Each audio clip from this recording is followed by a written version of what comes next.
বাংলাদেশ থেকে আপনারা যারা ফাইল জমা দিতে চাচ্ছেন রোমানিয়ার জন্য, আমি তাদের উদ্দেশ্যেই বলবো আপনারা একটু ধৈর্য ধরুন। আপনারা যারা এজেন্সির কাছে জমা দিতে চাচ্ছেন তাদের উদ্দেশ্যে আমি বলতেছি, আমার কাছে জমা দিবেন সেটা না, আমি ওইরকম ফাইল নেই না। যাই হোক, তো আপনারা একটু ধৈর্য ধরবেন, কারণ এখনো পর্যন্ত ইনশিওর করে নাই যে ওরা 15 তারিখে পরে অথবা জানুয়ারিতে আসবে, অ্যাম্বাসাডর এখানে আসবে বা ইন্টারভিউ নেবে বাংলাদেশিদের জন্য, সেটা এখনও ফাইনাল হয় নাই। এখনও শুধু কথাবার্তা চলতেছে, চলমান। এখনও ওইভাবে ডিসিশন নেয় নাই যে তারা আসবে।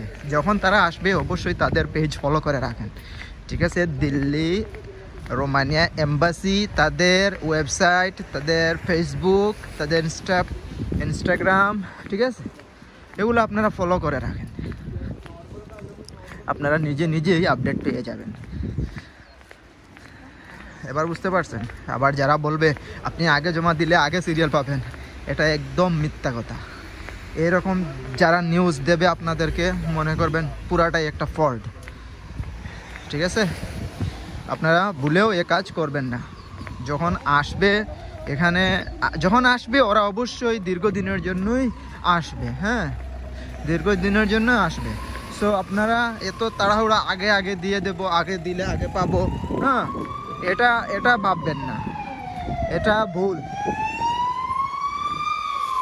আপনারা দেখুন, আপনার ফ্রেন্ড যারা পরিচিত অনেক ভাই ব্রাদার আছে না, রোমানিয়াতে আসছে, ওদের কাছে এই সাজেশনটা জিজ্ঞাসা করবেন যে ভাই আপনি যখন জমা দিয়েছিলেন যে গ্রুপের সাথে অথবা পরের গ্রুপ হয়, ঠিক আছে, তখন দেখবেন যে আপনি জমা দিয়েছেন 5 মাস হয়েছে কিন্তু আপনার এখনও পারমিট আসে নাই।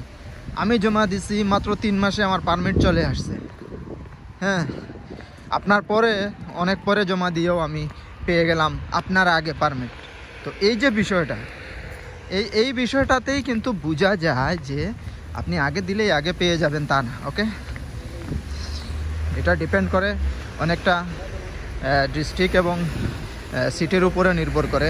যেখানে মনে করেন একটা কোম্পানিতে তার লোক খুবই দ্রুত প্রয়োজন, সে কাজ করবে দ্রুত, হ্যাঁ, ঠিক আছে, এটাই।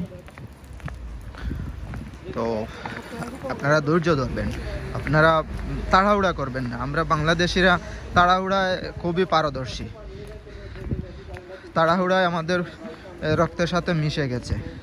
আপনারা ধৈর্য ধরতে হবে, একটু ধৈর্য ধরবেন, ওকে?